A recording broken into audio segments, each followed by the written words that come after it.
Hello everyone. Welcome to the Tibetan Buddhist Society of Canberra's Sunday morning meditation, guided calm abiding meditation, followed by a talk. So if you are able to join with the meditation, find a space that is secure so that you can sit still, undisturbed by things around you, putting away all the activities and gadgets, and simply follow the meditation. And so we will do them a short prayer at the beginning.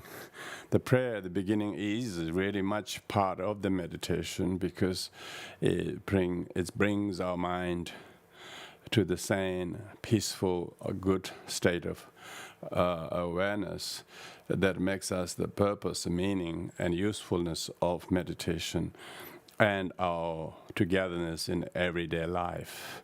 So therefore, please be ready to sit in meditation. But first, join your hands at the heart in reminding the commitment and affirmation with the teachings of the Buddha, Buddha, the enlightened one, and his result of his enlightenment, his teaching, and those who follows are the Sangha, the community. So these three are very precious, three precious gems, and one need to renew one's connection with these three. People sometimes do not become so separated from the Sangha, and they're too individualistic, or they're too different, or something. They can't work with people, they become alienated, and then they themselves feel later on bad. They don't realize how Sangha is very precious. We need friends. You look at the pandemic when you are not allowed to meet with friends. So being with friends, the living Sangha, is very important, and not being connected with the Sangha shows how arrogant, how unworkable we are with the people. And so being able to reconnect with your Sangha is very important. So doing Refuge helped us to stay reconnected with the Sangha, reconnected with our loved ones, reconnected with those who we have long-standing friendship, and don't get so crook over small issues and become childish and selfish. So the Buddha taught the Sangha should meet at least once a fortnight to reconcile the differences. The monastics are allowed to be in kutis or retreat huts, but they have to meet once a fortnight to reconcile the differences and confess and pardon each other and restore each other's friendship. Monastics have to do that. In a Vajrayana, we have to do that every fortnight, doing the talk, to do the same, to renew the samayas and to repair the transgressions. Who doesn't have transgressions? Because we are not enlightened yet, So that's why doing Refuge is in many ways renewing our refuge in the triple gem. That the first gem, Buddha gem, is a very distant one. Dharma is even distant if you don't have connection with Sangha. So that's why saying the Refuge 3 times is very important to rekindle that. And then we say the 4 immeasurables, the commitment to practice loving kindness to each other. Yeah, that's exactly what Sangha means. Try to practice loving kindness with all sentient beings. Not just in good times, but even extreme difficulties. Your best and only last resort is loving kindness. And when people resort to aggression, righteousness, judgment, then that's why they get alienated from Sangha. And that's where they lose themselves, let alone all the Sanghas. So loving kindness and 4 immeasurable will do. By the way, we have number of audience on Facebook as well as Zoom. So those who have joined on Zoom, please feel free later on during the talk to type the questions on the chat box. And if time permits, I will also try to access questions from the Facebook audience. But in the meantime, we will do the Refuge and 4 immeasurables. And then I lead you short 3 slots of meditation. So thank you for everyone. I'll do the Refuge Prayer. Thank you. Join your hands at the heart. Oyenda Buddha Dharma Sangha Aitere Future Lajama Bhavachu Ajendala Ashare Vada Vajuve Endabu Dharma Sangha Aitere Future Lajama Bhavachu Ajendala Ashare Vada Vajuve Endabu Dharma Sangha Aitere Future Lajama Bhavachu Ajendala Ashare Vada Vajuve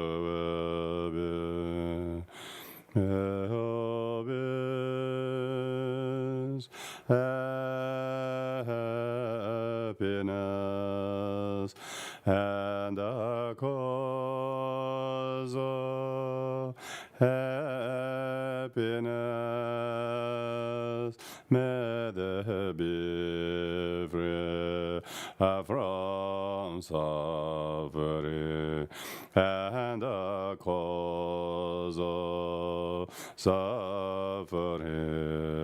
May they never part from the happiness that no suffering. May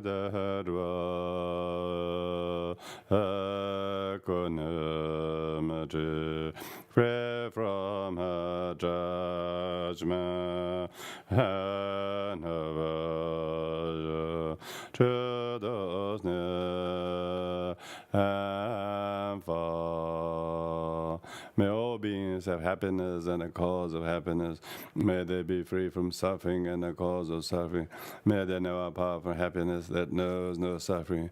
May they dwell in equanimity, free from attachment, aversion, of those near and far. May all beings have happiness and cause of happiness. May they be free from suffering and the cause of suffering. May they know a power for happiness that knows no suffering. May they dwell in equanimity, free from attachment, aversion, those near and far. Now to do the meditation, I will lead you a couple of moments for each section and then leave you to it so that you can calmly engage yourself one-pointedly with the technique of meditation.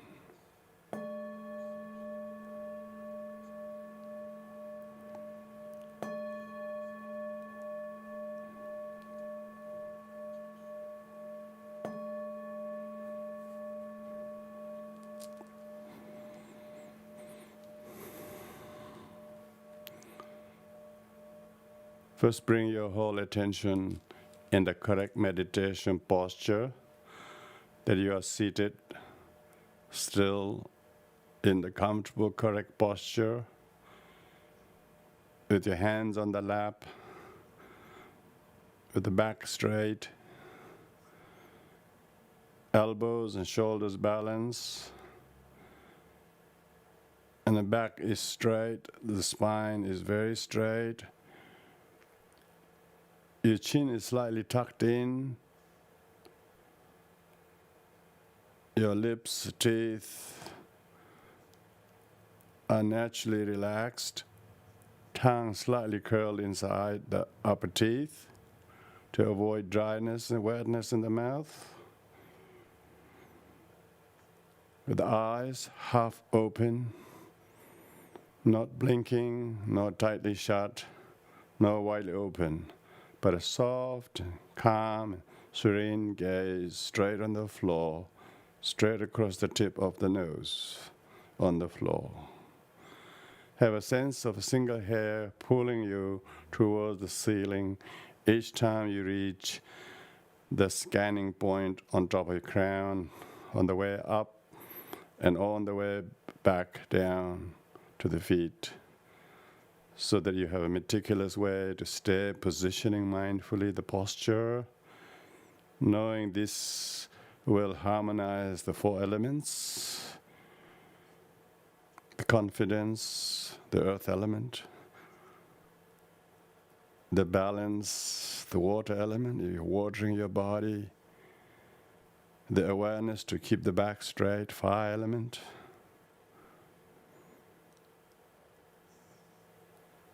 and a good understanding of the purpose of meditation and maturity of the air element that makes you flow softly and very light in the upper part of the body, particularly in the head. Mindfully knowing the significance of the posture while positioning, scanning up and down in a very careful pace, check and correct the postures on the way up. Where the posture part of the body is a little stiff, so relax a bit. Where it is a little slack and incorrect, slowly nudge and correct the posture. In this way, mindfully see and correct the posture. And then most important, mindfully feel calm, stable, balanced, fully aware, and the very insightful. To see the virtue of mindfully, calmly positioning the body in that very posture and scanning up and down, number of rounds, 6 to 8 rounds, and then take a mini break. So that meditators first spend this good part of the time scanning and correcting the posture to tame the 5 sense doors by the very 6th sense mantra consciousness, and not letting the mind become lazy or forgetful to do just this. One pointedly keeping the attention to keep the posture, not only doing and positioning, but knowing, and but not knowing only, but checking and correcting, and then feeling from the core of your heart.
Keeping one's concentration supported by the right posture that we have been working on. Now, during this time, pay your attention to the incoming breath, therefore mindfully do the inhalation, mindfully know what you're inhaling is positive, and mindfully see the oxygen come, bring body of all positivities, and mindfully feel inspired. In this way, stay mindfully qualified when you inhale. Then as you mindfully permeate the breath into your chest and lung, as you consciously permeate, know it touches through all your tissues, fibers, muscles, joints, and then mindfully see the blood streaming through the 72,000 channels. You become completely flooded and mindfully feel rejuvenated. And then as you exhale, consciously breathe out. As you mindfully breathe out, exhale knowingly stress, pain, fear, worries, anxieties, all difficulties in one out breath, and see the carbon leaving your body and feel relieved. So in this way, stay with each round of breath very mindfully and do about 6 to 8 rounds, preferably uninterrupted, and after every 6 to 8 rounds, take a mini break. And then again, repeat another bout of 6 to 8 rounds. In this way, mindfully, one point delay, stay with doing each round of breath, one point delay calmly, occasionally checking the posture, particularly the back, and try to see and feel and know and do each phase of the inhalation, permeation and exhalation, so that you're calmly abiding one pointedly in the very witnessing, doing, knowing, and consciously coming alive each round of breath you do with great care and mindfulness.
calmly and mindfully holding your posture, as well as doing each round of this qualified breath as we have been doing. But this time you put the extra effort to count the rounds of breath as high a number as you can. So as you do each inhalation, permeation, exhalation, at the end of each exhalation, then count one. We do the forward counting, say as high as the number is 21 or 30 or whatever you can reach. Should you find yourself losing the count, take a mini break only, and then start again from one. So whole idea is not to become agitated even if you lose the count, and try to hold the count and each round of breath mindfully doing and not losing the count, and therefore holding, enduring your calm abiding and longer and stable, so as to increase your clarity and resolution of concentration. Even if you lose the count, doesn't mean that's the end of it. See how you can still remain calm and take a voluntary mini break, and then start again without any agitation whatsoever. With this in mind, at the same time, check your posture so that your posture is improving, and therefore your calmness and stillness, one pointedly, without any sign of laziness or forgetting what to do, and try to leave a lasting impression of this meditation on your mental attitude, calm and peaceful, not so erratic and agitatable by anything outside.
Thank you. Welcome, everyone, both here on Zoom audience as well as those who are joining on Facebook. We just finished the calm abiding meditation. Of course, you can't really finish it, but we just had as a session we finished it. You can never finish calm abiding. You shouldn't finish it. It keep going. So hopefully the theme of calm abiding continues in everyday life situations. So it's not just when you're sitting on the cushion that we should be calm. On the cushion, we are simply trying to rehearse, I suppose, so that we actually have this way of being all the time. So that's really the main thing. People who have achieved calm abiding in formal meditation is most likely to bring that in their everyday to-day life situations. So that would be a great gift, because the person will be still, peaceful, calm, compassionate, and whatnot. All the Buddhist, teachings and principles will come our way if we are calm, if we achieve calm abiding. So now the topic of this series of talk, it's called Buddhist Insight, Causes of Sanity. I think we'll keep this topic as Sunday talks that I give for a while, because it is such there isn't anything in the Buddhist teachings and topics that will not come under this topic. And we were going to make this as interactive as possible, so that people also have time to put your questions on the chat box, particularly those who are in the Zoom audience, and those who are on Facebook also are able to post questions if you have. If I'm able to access them, I will try to answer them toward the end of the talk. Today I'm going to specifically talk in contact with the importance of Sangha, and how the Buddhist theme of the Sangha is important. If you have any sense of sanity in you, you will belong to a Sangha, you will honor Sangha, you will have a Sangha. The Sangha I'm referring to is not a biased group. It's talking about whoever is holding and promoting organizations or individuals who are promoting Buddhism. One should always take part and be part of that, and preferably if you already belong to some form of Sangha. Nowadays you don't have to be so we're so isolated anyway by the pandemic, so we can therefore virtually become part of a Sangha like this, where you feel welcome to join in and connect, and therefore be part of it. Even during Buddha's time, the Sangha out of the triple gem came the last. First came the Buddha gem, and when the Buddha became enlightened, and there was the only Buddha gem. Only when the Buddha taught, that gave the Dharma teachings, then the Dharma gem came. And then they said when the Buddha actually had two laypersons to whom he gave some teachings prior to actually meeting the 5 mendicants, so it is said. So they didn't quite consider that as a formal teaching, but the Buddha gave teachings to 2 particular merchants on the way. So nevertheless, until he taught the Four Noble Truths in Sarnath, the Dharma gem was not quite identified. And when the Dharma gem was heard and realized by the Sangha really means community. In this case, it's not any community, but a community that is bonded by their shared belief and respect in the teachings of the enlightened one, so the Sangha. So later on, when the Buddha, starting with the 5 mendicants, of whom Kaudinya became the first to attain arhatship as a result of hearing the Dharma, okay?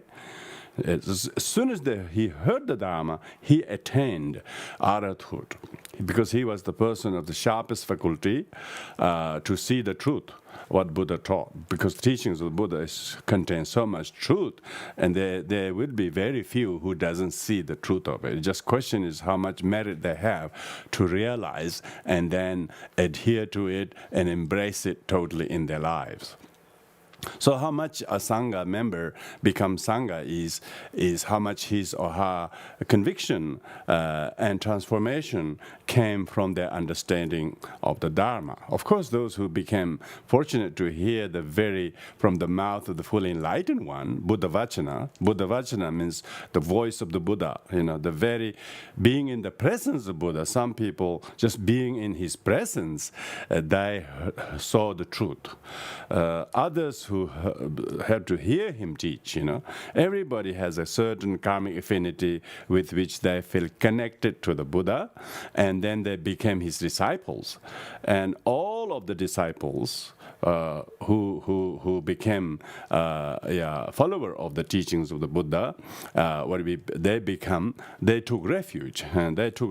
They took refuge in the Buddha, the Dharma, and also the Sangha.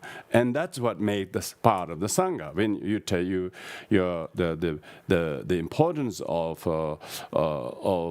belonging to the Sangha became you now belong to a community, a spiritual community, by joining to which it has enabled you to bring some sanity in your life. Before that, you were befriending people who were leading a life of decadence and extreme indulgence and attachment and materialism and aversion and attachment and revenge and righteousness. All of this torn the very community that existed. Even in families, people are walking away from the parents and nothing want to do anything with that. They are all, due to their egotism, people aren't able to work with harmoniously with anyone. Even the children don't respect the father or the parent, and vice versa. And then there are a lot of broken families because of the lack of respect. So Buddha therefore taught those who join the Sangha should be bounded by the rules of the Sangha. Rules of Sangha means they respected the elders. The elders are the elders not just in age, but elders who, since the time they took refuge and possibly took ordination. In the case of the hierarchy of the Sangha, the fully ordained bhikkhus, fully ordained bhikkhunis, and then novice girls and novice boys, as well as lay upasaka, male lay upasaka and female lay upasaka. All of these four members made the Sangha. Sangha meant community. Community consists of the fully ordained monk, fully ordained nun, and then laymen and laywomen. Laymen and laywomen is mainly as a devotee, and the ordained monk, ordained nun are the people who inspires, and they need to work together, So therefore, where there is a spiritual brotherhood or sisterhood, by joining of whom the teaching has taught the individuals, brought their sanity back, because they wanted to live in harmony and peace and respect and mutual kindness. And that sometimes doesn't exist in families. And a lot of time, the parent may be a little bit unskillful in becoming over dictatorial or very controlling. So the love and kindness with which children are provided with parents are not perceived as such, because they actually see the control and aggression and maybe sometimes even violence from parents. And so that's why there are a lot of broken homes, because there is no kindness, no tolerance, no gentleness, even within the family. And so those people who feel they didn't belong, they don't feel like staying in a home. There's a lot of violence and alcohol or drug or any form of abuse. Of course, person doesn't want to be part of it. So anybody who joined the Sangha according to the Buddhist tradition, they actually took some precepts. These precepts mainly consist of how to live in harmony. On top of all the normal, well-known precepts, there's how to live in Sangha. And then Buddha made the rule that however well advanced you are as individual Sangha members, you have to be able to work and live and work with the community. And it says that, so then increasingly sometimes when people first come to the group, they're very inspired. They're really inspired. And slowly, they realize they still are full of other deluded human beings. They're all trying to be Sangha members, but they're just as deluded and selfish and greedy and undisciplined. And they bring all kind of background they have from their life. And not everybody is as gentle and kind and maybe harmonious and respectful as you want them to be, So not everybody is there, and some may be very inspiring, but then when you get to know each other, they still are humans. They may be in robes, they may be even shaven, they may have shaven the beard and hair and put on a skirt and a robe, but they still have the delusion, they still have the karma. So then when the Sangha was formed and people joined and came in the monastery, they developed a lot of conflicts. And then Buddha said, no matter what, however many conflicts people have, we must always come at least once a fortnight. We must all come together and then reconcile with it. So they did what they called Uposatha. Uposatha is more like a where lay people can also join, but if not, the monastics have to do that, which is a communal confession, that they all take turn to confess their transgressions. They read out a particular kind of a template, and then they ask the attention of the elder sanghas, and then they say particular things. I, such and such, have transgressed this and this. Please give me blessings, pardon me. And they do that fortnightly. There is no one who doesn't participate in that. Even the elders, most senior one, always have to take part in it. And the younger ones confess and pardon first, and then elder one does the same. In this way, fortnightly, they always met and did that in order to promote healing, in order to promote harmony, because Sangha means community. If a community, it doesn't mean has to be like a monastic Sanghas, Sangha means community. Community is largely made out of laymen and laywomen. These days, and particularly, why the number of people who wanted to be ordained are so few, and those who are able to stay as ordained are even fewer. Those who become ordained might be a lot, but those who actually exit the door and not remain ordained are a lot you wouldn't believe. The reason for that is it is time and place is not really conducive. So nevertheless, the whole idea was that when organizations like in the West, all the Buddhist organizations are largely 99% are laymen and laywomen. There are only few groups that has some monastics, but how well they're living together is quite difficult, because people are coming from very individualistic background. And then all these individuals coming together, live under one roof, followed by one rule, is quite difficult.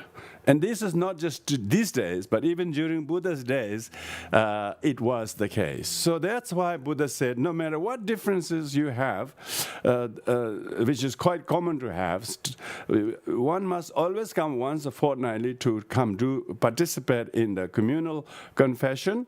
By doing so, then you are going to heal the little transgressions.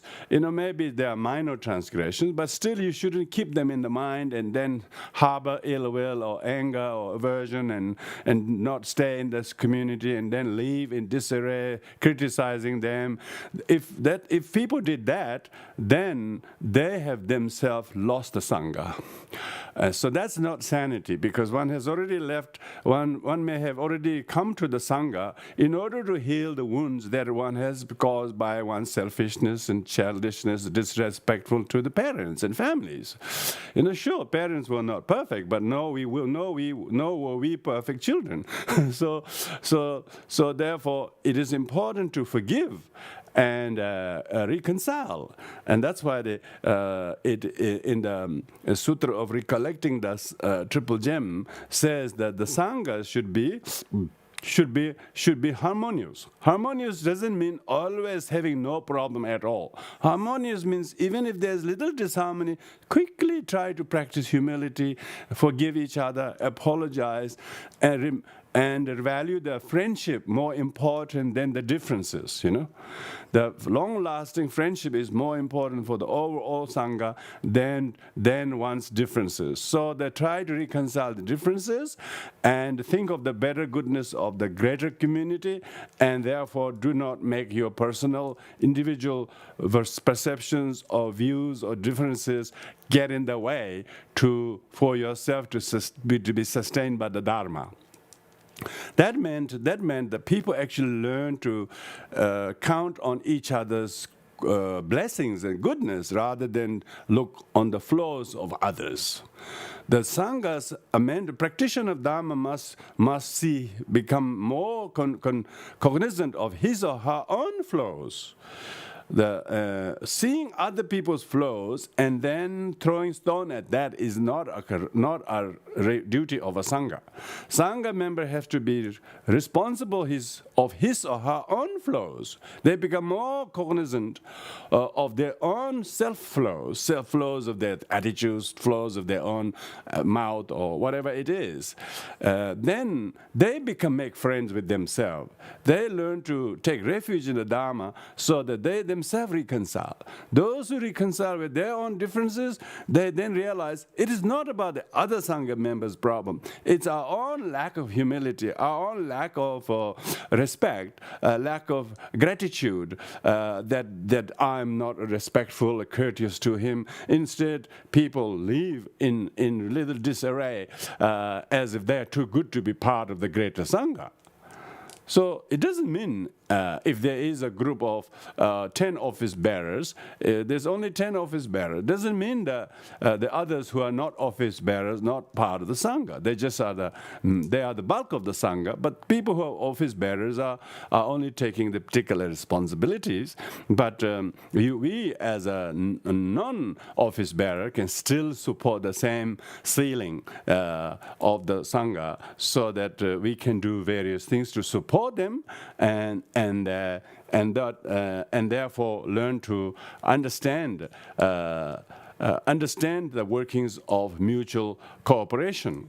So if the harmony is therefore not lack of harmony, harmony doesn't mean lack of disharmony. Harmony means within the differences, see the differences as not the cause of the main problem. Not learning to reconcile with the differences is the real problem.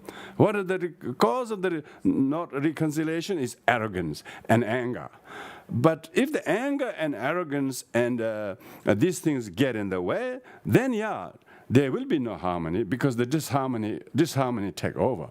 So disharmony, though they exist, but one knows the cause of the disharmony is not the other, but one's own arrogance, one's own self-righteousness. That's the Buddhist sanity. That's the sanity, cause of sanity. Cause of sanity is cause of seeing the truth. The true cause of the conflict and not being able to work with others is one's own arrogance. Now, that applies to both. There is no person who says, "Oh, that's only your arrogance, not his arrogance." Everyone has a share of role to iron out their own arrogance, their own disrespectfulness, their own discourteousness. When they identify that, then the harmony can be built. Harmony can be built. Then you respect the brother and sister, speak to them nicely, and offer little apologies, offer them compliment. When you do that, the other one also do the same. Then the harmony comes from little fractures there, but you learn to heal them. So as a community, the Buddha taught that only to do once a fortnight. But between individuals, that should happen more frequent, more often. One shouldn't wait until the 2 weeks' time. 2 weeks' time. These days, people can say, I'm sorry, my dear. You can send a short text. Who want to wait for 2 weeks, you know? That's, in those days, probably they didn't have any of the benefit of healing other than the communal confession. But nowadays we don't. People can hurt each other by sending terrible messages, sending terrible letters, and cause a lot of fractures and problems. But yet they are not willing to send any healing letters. They're quite good at sending very disturbing and disruptive and very poisonous messages to others, but when it comes to healing, they are not willing to do it. They're not willing to admit their own faults. So neither do they participate in the fortnightly confession, nor do they actually do anything to heal and confess and pardon each other. So, therefore, Buddhist insight is, the causes of sanity is, do not follow this aggression and resentment. These are the root cause of suffering. Our suffering is not the other person's wrongdoing, however they are perceived to be, but our own resentment to it is more cause of the problem than the problem we allege is caused by the other. That is the real Buddhist insight and causes sanity. Because sanity is very difficult to gain. So therefore we have to basically come to know that share of our own faults. When we accept our own share of the faults and flaws, then we become sane. We become sane because then we have got our mind in our hand, mind back in our hand. You have got your mind, thank goodness. Because otherwise, previously, you have lost your mind to judgment, criticism, and negativity towards the other, and which is never the Buddhist teaching. Buddhist teaching never says the cause of your suffering is wrongdoing of other people, punish them, prove them wrong, and you will get amazing blessing. It never says that. So maybe the aggressive society says that. Zero tolerance culture teaches that. But Buddha's teaching is ahimsa, non-violence. Even if somebody strike at you, not striking back to them and feel compassion to them is ahimsa, non-violence. It is the violence with violence is ahimsa with himsa. So tit for tat. Tit for tat is not in non-violence. But even if somebody did do something wrong to you, did write bad things to you, did say terrible things to you, and you might have a huge reason to refute them, but don't. And that is the sanity. That is sanity. It may look on the eyes of other people, you're guilty, you're weak, all sorts of things like that. That's good for your ego. You're actually strong. You're actually strong. Strong to not to be agitated by that and feel, oh, he's my Dharma brother. We are Dharma friends for a long time. Even though he says this, does that, it doesn't warrant me to react just like that, as deluded as they are. So if I have any sanity, I have to practice compassion. I have to practice tolerance to them. If I don't do that, then where does the Sangha stand? If I don't show tolerance to my friend, my fellow Sangha members, how would people emulate that? You can say someone did that, but real Dharma practice comes tolerance. Non-violence is tolerance.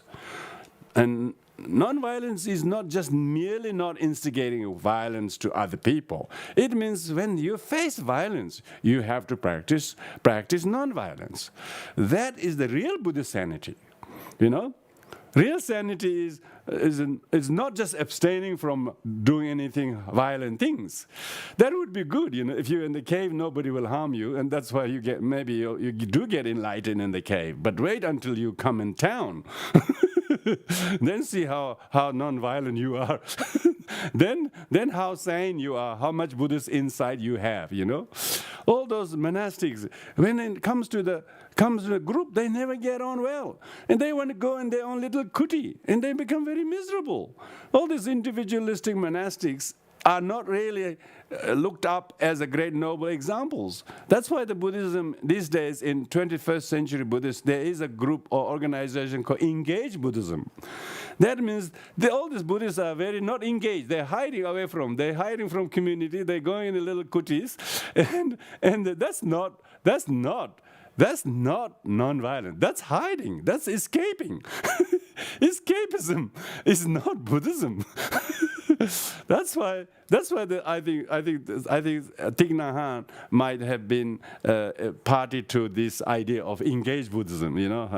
I mean, he's a great advocate of peace and non-violence, and he himself faced terrible torture and maltreatment by the communist regime in Vietnam. So he left, and he promoted the idea of engaged Buddhism, so that you should not sort of escape and run away from others, and in the meantime you're brooding a lot of angst, anger towards others. That's even in your robe. That's not robe. That is not just cloth. It's not robe. Robe is real non-violence. Real robe is non-violence and non-retaliation, and practice loving kindness in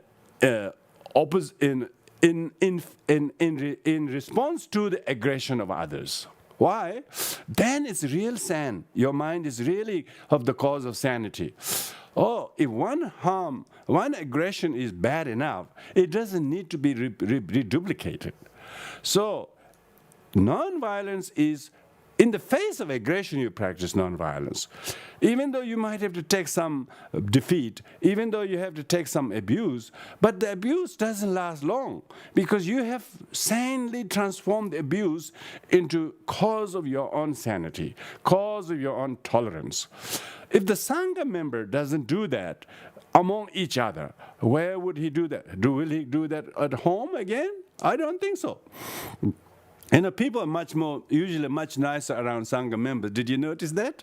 When you're all with fellow practitioners, they're all very, very careful. It's really good, each other's positive influence and with a little bit of mutual expectation. So when you're with the Sangha, everybody says, okay, we do this according to Dharma or something. But when they're not with others, they just they forgot, So likelihood of those people being able to practice non-violence, tolerance as a sanity, cause of sanity, will not be that great, because they're not surrounded by an environment that practices that.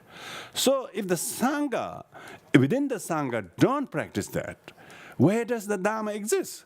Dharma is not temples and scriptures and libraries. That's not Dharma. That's just a museum.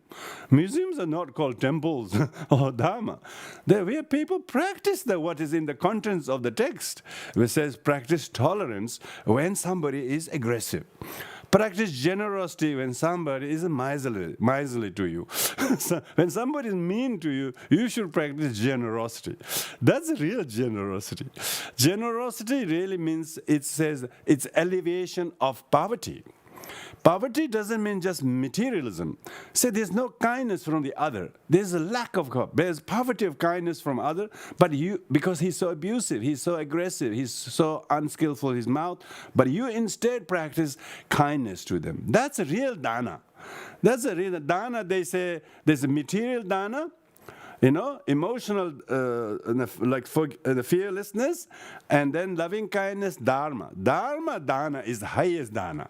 Dharma dana is highest dana. That is practicing loving kindness when somebody is actually opposite to you. When somebody is aggressive to you, there's complete, there's a poverty of love, poverty of tolerance between the two. So alleviating the poverty of tolerance by practicing tolerance has to be someone who is sane. Someone who's sane can only practice tolerance in face of the aggression and violence. So that's why it's very important to see whether one gains one's sanity in face of the all the odds, and then. You realize, oh, this is my Dharma brother, this is my Dharma friends. I shouldn't be too aggressive, too righteous to them like this, even though they are like that. But you don't say, if he's like this, why bother I practice tolerance to him? That's not sanity. That's insanity. Remember, same, back to square one. We did that. That's how we came to Dharma. We hope that we could find some refuge, that we can learn some skills so that we do not reduplicate our pre-Dharma days, pre-Dharma day behaviors. So we don't go back to that pre-Dharma days behaviors of tit for tat. But instead, as a result of being in the Sangha, that one actually works to promote harmony, courtesy, respect, and be unbiased. If one becomes biased, you can cause great division of the Sangha. And it takes no time for people to cause division in Sangha because they are so righteous, they're so pure, and they are so good, but they can succeed to divide the group that is so small. And if you are not biased, if you're biased, you will be tilted one way or another. You might even lose your own little dharma because of their volatility, because of their own righteousness, their own fundamentalistic un-Buddhist view. They are so extreme right or extreme left. A person in the Dharma has to be middle way. So a Sangha should be very still, shouldn't be so wonky. Easily, if you see certain Sangha members or friends who have sufferings or karma ripening, you have to practice kindness to them, tolerance to them, not judgment. That's a real sanity. But when you cannot tolerate the problems of sentient beings, problems of even your fellow saint Sangha members, let alone the sentient beings, where is the sanity? Intolerance again, aggression again, righteousness again, judgment again. That's not sanity. Back to square one, insanity. So, if a person has theological or scriptural understanding of Dharma, that's only the first Dharma. That's not the real Dharma. Real Dharma is realizational Dharma. One actually knows the Dharma and then practices Dharma. What is it? The practice Dharma is, like the medicine is not in the cupboard. Medicine is that you take when you're sick. Medicine in the chemist are not medicine. Chemist is waiting. Hopefully someone with prescription will come through the door. They're not allowed to sell the medicine, give the medicine either. They have to give the medicine only to those who bring the prescription. So, like that, your Dharma is only Dharma when you put exact opposite to the Dharma. And when things get really difficult, there the Dharma then really gel well. Then you learn how to practice generosity, not just monetarily generosity, generosity with respect, generosity with humility, generosity with patience. Yeah, being patient is highest generosity. Being patient, even if people are very generous materially, but when it comes to emotionally suppressing their negativity, they are not generous at all. They haven't got anything up their sleeves how to cultivate generosity of tolerance. Because their tolerance is basically zero. And their society even promotes zero tolerance. And so Buddhism doesn't say zero tolerance. They say perfection of tolerance. Perfection of tolerance. Shanti paramita. Perfection of tolerance is not zero, Even at least one digit tolerance would be good, isn't it? 2 would be good. 3 is almost impossible. 3 is like you have to become Shakyamuni Buddha. 3-digit tolerance is like 100%. That's like the Buddhahood, I think.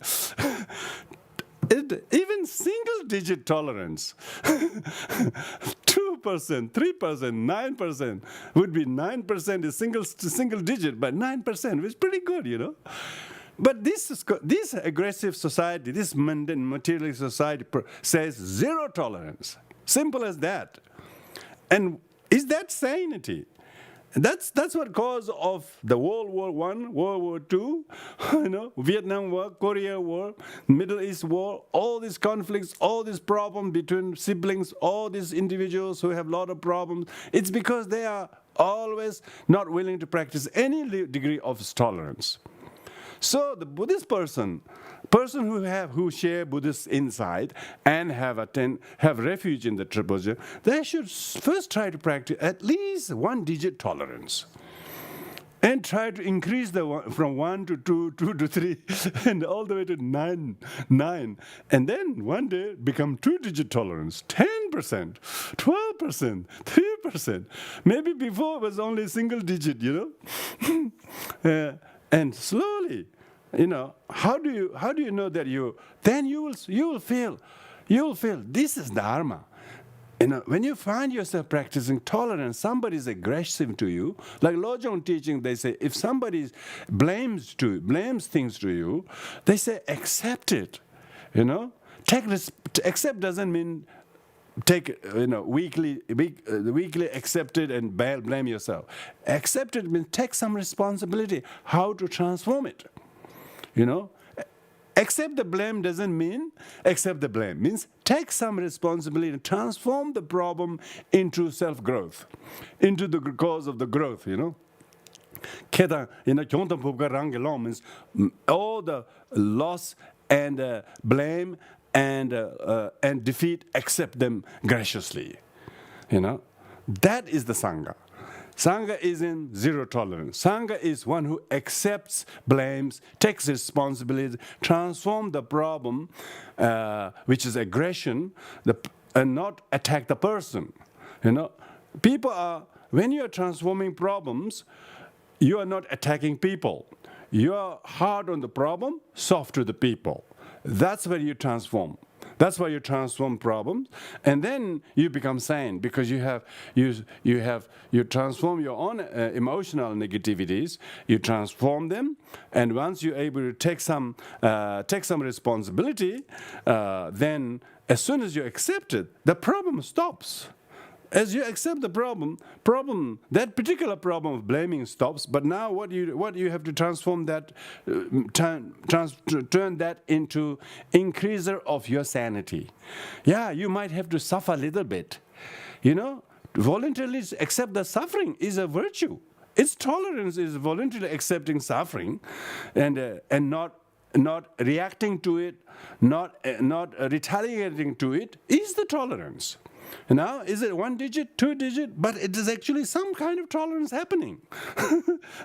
Some kind of tolerance happening, But in the meantime, you're not reactive, let alone overreactive. You at least suffer the consequences of their blaming. This is good for you. Suffer the consequence of their blaming, means at least they wouldn't blame you for accepting the blame, so which already is quite a reliever of their misery. Oh, hopefully, anyway, you should imagine if I suffer, maybe it won't let them suffer as much. You got to imagine, be very imaginative, and if you can suffer, how long does suffering last? If you accept it, it doesn't continue. Suffering is impermanent. You can make it impermanent by accepting it. Then he cannot blame you again because you're already accepting. You're not just accepting passively, but you are actively transforming these to control your own neurosis, to control your own negativities, and to remedy your pride and arrogance. See, Shantideva says, he says, when you're accepting the blames, it's remedying your pride and arrogance. That's sanity. It may be difficult during the time of practice, but as a consequence of that, you feel, a couple of hours later, you feel, oh, that was so good. How did you do it? I don't know. I just accept it. and you will say, good on you.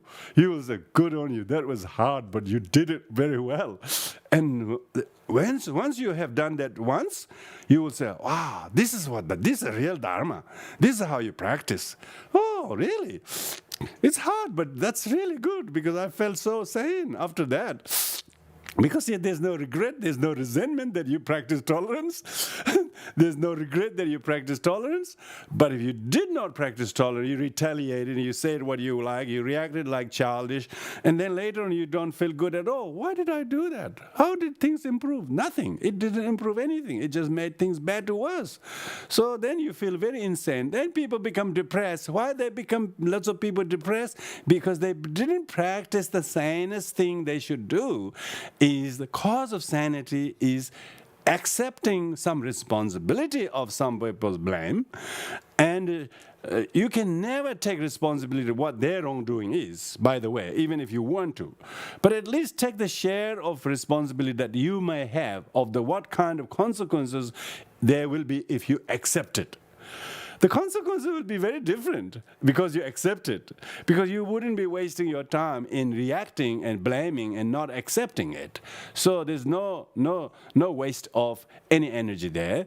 Because of that, if the causes of sanity is tolerance, who has the merit to practice tolerance? You have to have merit to practice tolerance. Yeah, causes of sanity is merit. So merit is you need to believe that practicing tolerance is a good thing. Because it firstly exhausts your past karma. Secondly, it actually sort of tolerate the wrongdoing of the other. Thirdly, it prevents it becoming negative consequence to you and to them, And thirdly, you wouldn't be resenting what they did because you took on board to eliminate the suffering for them and yourself out of mutual compassion. When you're able to do that, then you would have got your sanity at that time. You would have heard the Buddha. You have truly become a Sangha. Now you don't have to. Even if you're wearing robe, your robe really shines. now your robe really glows because you're wearing the robe of practice. Patience practice is much better than robe of the color cloth. Buddha said that after 3,000 years of his passing, after that all the sanghas are mostly on form only in robe. But real robed ones, people in robes, is those who glows with joy and tolerance and kindness to others. That's the real robe. Real robe is those who actually have true tolerance, true humility. The other day, I noticed that someone passed comments to a monk, and the person said, "How are you? How are you?" To the monk. And then the monk was really offended, You don't ask that kind of question to a monk. We are very calm. But the way he said it didn't look calm at all. So you don't ask the monk, how are you, You just expect them to be calm and peaceful. He said, you shouldn't be asking this. We have mindfulness. We control our mind. Our body has a lot of problems, but you don't ask these things to him. So I was sitting there, gosh, is that how you answer? Is that how you answer somebody? Maybe culturally maybe incorrect, Maybe some Asian Buddhists wouldn't, particularly if you're opposite gender, you don't ask a monk right in front, how are you? You probably kneel down on the floor and says, maybe barely say anything, Maybe the monk is so used his cultural kind of courtesy in which he is respected and shown. And but in this culture, of course, saying how are you is called a courtesy thing, isn't it? Actually saying how are you, it's a courtesy thing. It doesn't mean you're miserable. They just want to check your well-being. But culturally, you could see that. So that sort of thing. Culturally, people are so unseasoned to know that kind of thing, and then because you don't ask this kind of question to a monk. So all this kind of cultural, people are completely caught in the cultural Buddhism and not actually understanding that the real Buddhism is sanity, is tolerance, is humility, is non-violence, and compassion. Compassion to someone who is aggressive to you, disrespectful to someone who may appear disrespectful to you. That is a real sanity. Then it is interesting thing about that is when a person is able to do that, their mind subsequently feel a lot more clearer and much more kinder. And in so doing, what you see is that there's a lot of devotion to the Dharma, because the Sangha who has this kind of quality practice, he knows how much he should repair any sign of crack if there is between himself and the other Sanghas.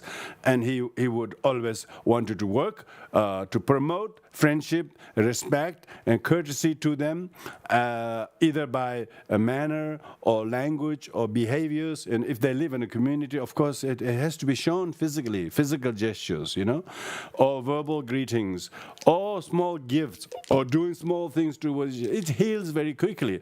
And Sangha is actually working together, and so that for the greater good of the Dharma, for the greater community. And when a Sangha becomes caught up in their personal kind of differences and not thinking of the greater goodness of the Sangha, and they don't want to react, they don't mind the cons. They think they're doing good for the Sangha, but they are not doing any good for Sangha. Their reaction will be completely very indicative of how they behave themselves. If they practice kindness to somebody, tolerance to somebody, compassion to somebody, never mind what wrongs and what mistakes the other person did. But it is in the face of the karma and mistakes of others, we have to practice kindness. We have to practice compassion. We have to practice non-violence. We have to practice non-judgment. That is the real Dharma. Otherwise, it will be just, we don't need Dharma. It's the civil law takes care of it. But the Dharma is how to mind our mind. Because everything the person does physically and verbally that is wrong. The law will take care of it. But the Dharma is how to mind our mind, how to mind our emotions. That the society and rules and regulation does not mind. However tight the government rules are, they will not be that much used how to mind our mind. So therefore, one who is feasting Dharma, meaning one who has refuge in the Buddha and the Dharma, the person must be transformed by the Dharma from where he or she thought or perceived or opinions yesterday or yesterweek or yestermonth. But he has changed since then. He no longer holds those wrong views. He doesn't hold those opinions anymore. Why? Because he has sanity. He's practiced in the morning, he's reading in the afternoon, he's receiving teaching in the evening. All of that has completely brought his sanity back, and he no longer have the same mental constitution that he was complaining about. Why? Because he heard Buddhist insight. Yeah? So therefore, he no longer are soiled by the bad opinions, bad perceptions, wrong views that he suffered 10 days ago, few weeks ago. Why? Because he didn't bury his head in it, but he actually got out of that and got his sanity back. How do you know? You will feel emotionally much softer, intellectually much clearer, and behaviorally much more gentler, and as a result of that, you're much more mindful. Why? Because you have access to Buddhist insights. What are the insights? This is not just, we're not talking about quiz here. We're not talking Buddhist quiz. Then you have all the answers. What are the names of the 16 Ara? You can live. That's not insight. That's education. That's just facts. That's just facts. You can just Google search, and they'll give you all the names of 16 Arahats. You don't need some. Insight is whereby you actually understand the wisdom. We're talking about wisdom. There's so much education in the world, but very little wisdom. Last year, I went to give a talk up in northern Queensland at the university about how to bring wisdom in education. So Buddhism is a wisdom, insight, on top of what various things that's our science and our actual modern education teach us. Modern education teaches us about everything outside things, but it's got no insight of the mind itself. So it's completely illiterate about the mind.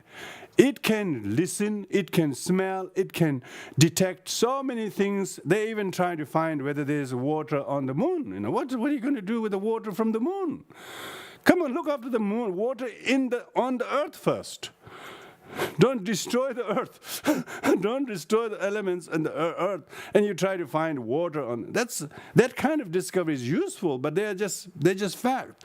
But we're talking about how to gain insight about the workings and psychology of suffering of our mind, and how does the mind operate.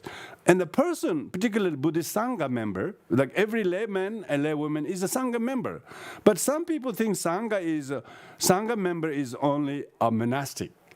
That's really uneducated, not even educated Buddhism, let alone Buddhists who have actually insight, understanding of the Buddha Dharma. The real Sangha is what we call Sangha is even fully ordained monk is only a Sangha member. He's not a Sangha. It's like saying he's a community. How can you call a person community? Word Sangha in Sanskrit and Pali means community. So you don't call one person a community. So Sangha member. If you have 4 or more members, then there is a community. That 4 members have to be a layman, a laywoman, fully ordained monk, fully ordained nun. And even if you cannot get all those 4, which is quite rare basically, because of the hesitance of the most Orthodox Buddhist organization wouldn't want to let females to be ordained and all of that. They always try not to have a full Sangha. Because if you have fully ordained women, at least we will have full Sangha. And because they so try to avoid it, try to give many excuses not from having it, so there is very hardly any highly complete Sangha. But Sangha members, those who are in lay Sangha community, they need to work with harmony, respect, courtesy, tolerance, understanding, and being able to help each other. Not try to, if some Sangha member falls because of their karma, because of some karma ripen, we have to look after them. We have to be gentle with them. We have to show kindness to them. We don't throw stones at him for he's ripened his karma. That's not Buddhism. That's intolerance. That is like totally, I don't know where that kind of practice comes from. I hope not from any other religion. Definitely intolerance. But there is this expectation that that the Sangha member should be perfect, 100%. Yet they're all practicing zero tolerance. How could you get a perfect Sangha when all the Sangha members have zero tolerance? So we have to try to practice at least single-digit tolerance, at least single-digit tolerance, and then maybe after a couple of years' time, maybe months' time, maybe a good practitioner, and then double-digit. People have been practicing tolerance, maybe even with their siblings and family members, but they say, this will be last time I'll practice tolerance. People are basically biting on the nail. This will be the last time I'll practice. All the practice tolerance they did was doing with aggression. That's a passive aggression. Passive aggression is not tolerance. But one should see the futility of intolerance, uselessness, waste, and seeing pity about wasting time in that is sanity. And feeling sad about not practicing tolerance is sanity. Meditating on the sufferings of samsara caused by the lack of tolerance is sanity.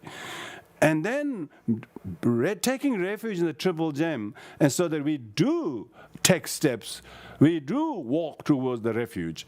That if we have refuge, go for refuge means leave. We have to leave this intolerant person's mind, opinion. Leave those wrong views and perceptions, and then go for refuge towards the pure and gentle and tolerant perception. That's the real refuge. Then you're actually walking towards that. Let's see if there's any questions on the Facebook. If there are, I will say a few things, but if there aren't any,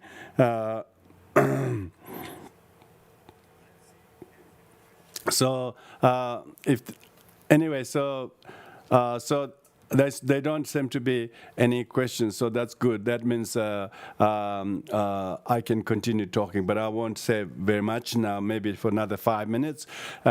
Importance of this theme of Buddhist insight and causes of sanity is very important, because Buddhism is about sanity. It's not about happiness. Some people think Buddhism is about happiness, which is really, really dangerous, because Buddha himself said happiness is one of the things that are very, very, very, very, very, very impermanent. So you don't promote impermanent happiness because there's already too much impermanent happiness. So why promote that? But sanity is sanity is, we try to promote how can we help people to constitute their mind so that they actually can gain some sanity.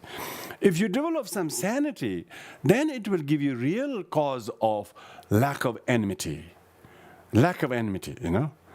If people don't do anything harmful to you, you're happy, that's not going to last long. But even if people harm you, but you have tolerance, that's a real cause of sanity.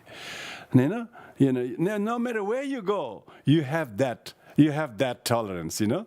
So it is not so much you have to fear people harming you, but you fear that you don't have tolerance. Fear that you don't have tolerance. That's a sanity, you know. Don't fear other people may harm you. What's the danger of people harming you when you have tolerance? When you have tolerance, you can go there wherever you like. So it's not so much that you're trying to go to tolerant places. You must face intolerance. And with tolerance, you must face uncompassionate people and respond that with compassion. You must face people who are very judgmental, but you don't judge them back and accept that with humility. That's real sanity. Sanity is the way where you are able to respond in a very sane way, that the problem that persists is quelled by your sharpness of the wisdom, discipline, and meditation. Because if the self-discipline and meditation, wisdom are the three highest training, of course our insight should come from them to be able to remedy the very pressing problem that you find in your mind. And so this is where when we talk about sanity, meaning your mind is so clear. You know, we're talking about how to avoid the mind of wrong views and bad afflictions. And so if the word sanity also, I think, cognated with the sanitation, you know. We're talking about sanitation means these days you have to always sanitize your hands. Oh yes, sanitize your hands. Sanitize your hands. I'm talking about here how to sanitize your mind.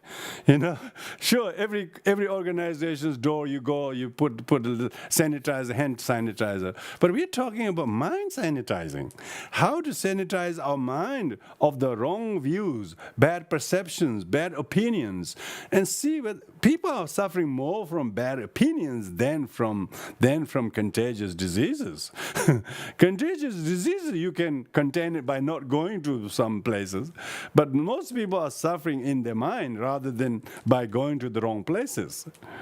So a lot of the particularly first world people are suffering more due to mental disorientation, by not knowing how to mind their mind.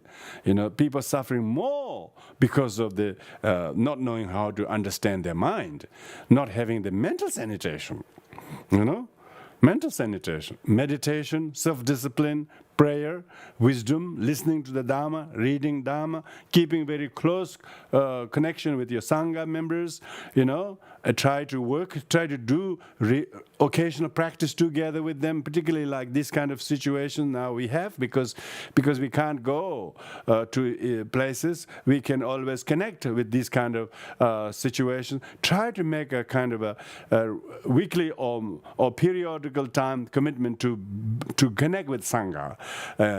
And that way you will be able to feel unlonely to places and space where you work. You don't. Even when we are able to visit and be together, it's never enough unless we mentally sanitize ourselves. How many sanghas you can hug and you feel be happy. Real happiness is sanity comes from Dharma, not from people and their generosity. Come on. Generosity, respect of other people give you sanity. Oh no, they only boost your ego for a while, and that's about it. The real sanity is gained in meditation, in self-discipline, in good mental conversation within yourself. And even if you don't contract some viruses, but if you are hosting a lot of bad thoughts, that will totally destroy your sanitation. You can hand clean everywhere you can wash, go with it, but mind is soiled as ever. Who's going to sanitize the mind? If your refuge in the Dharma is not happening, if your refuge in the Sangha isn't happening, if your refuge in the triple gem is very, very weak, and how are you going to practice sanity? How are you going to practice sanitation of your mental well-being? So that's why Buddhist insight has to be understood as that wakes us up. Buddhist means one who's awakening, one who's on the path of awakening, and therefore are able to witness and see their own mind, and knowing what aspects of the mind need to be cleaned and transformed, changed, be their opinion, be the perception. Usually those are the things. It's nothing to do with people. People are only perceptions, colored and impaired by your own judgment and desire and anger and so on. They're not about the people. It's all about your own emotions, your perceptions, opinions you're not willing to change. But the moment you change bad opinions, bad emotions, negative emotions, and replace them with kindness and tolerance and compassion, then you will feel very, very well sanitized. And be that come from your daily meditation or reading or listening to the teaching or reading books. All of those could be just the cause of it. But mainly we have to reconstitute your mind, whatever data we can collect, and then look in the mind and try to reconstitute the mind so that it changes the perception of your parents or family or friends or someone, and not see them with such aggression and enmity, but see them with such kindness and forgiveness. That's sanity. This definitely is meditation of meditation. And if you're able to think like that, your calm abiding is happening all the time.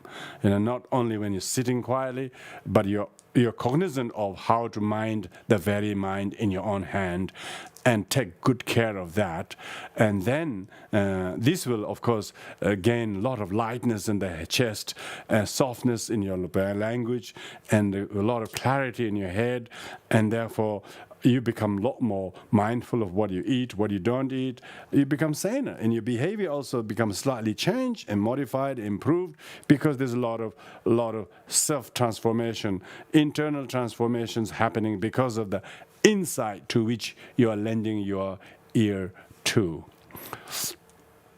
So with this, we will conclude here. Everyone, thank you joining in this way. We will do the dedication merits and listening and thinking and then sanely incorporating this in our way of thinking. It's even more meritorious. So for that purpose, we're going to dedicate this merit.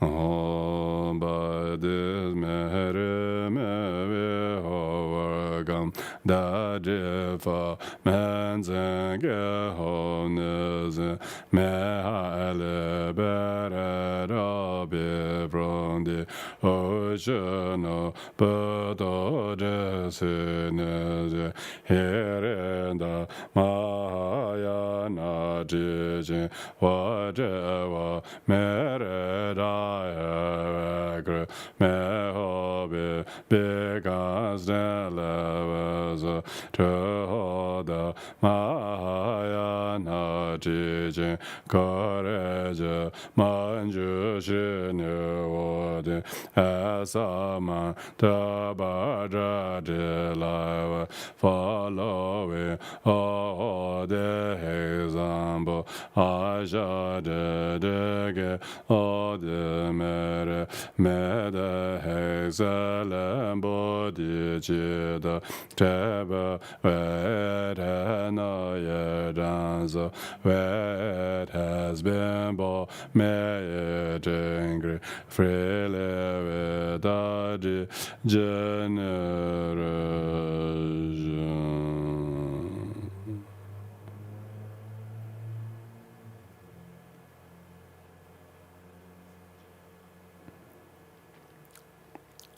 Thank you, everyone. See you next time.